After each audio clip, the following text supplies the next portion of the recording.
यही कुरा ईश्वरलाई साक्षी राखी आज म पत्रकार मित्रहरू मार्फत नेपाली दाजुभाइ दिदी बहिनी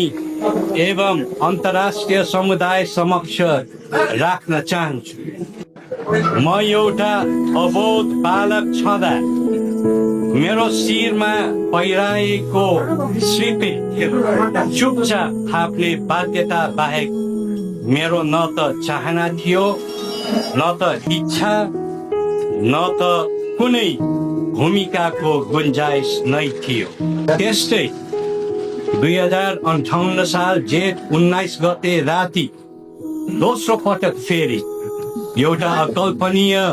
त्रासदीपूर्ण घटना राजदरबारमा घट्दा मेरो पूजनीय दाजु भाउजू लगायत आफ्ना आत्मीय परिवारको विभत्स विनाश भएको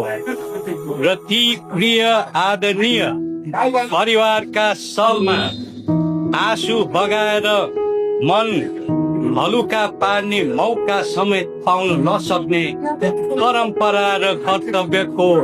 जन्जिरमा बाँधिनु विवश मेरो अन्तर वेदना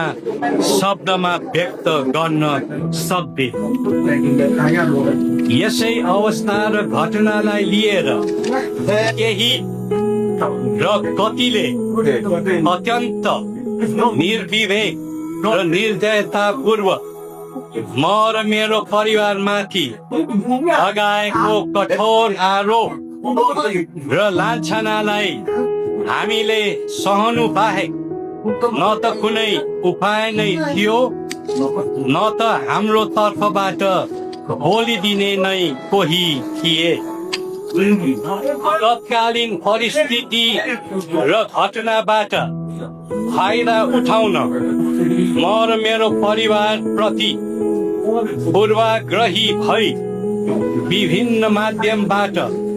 म र मेरो परिवारलाई बदनाम गर्न काम निरन्तर रूपमा भइरह्यो, जुन मेरो लागि अति दुःखदायी थियो र छ पनि।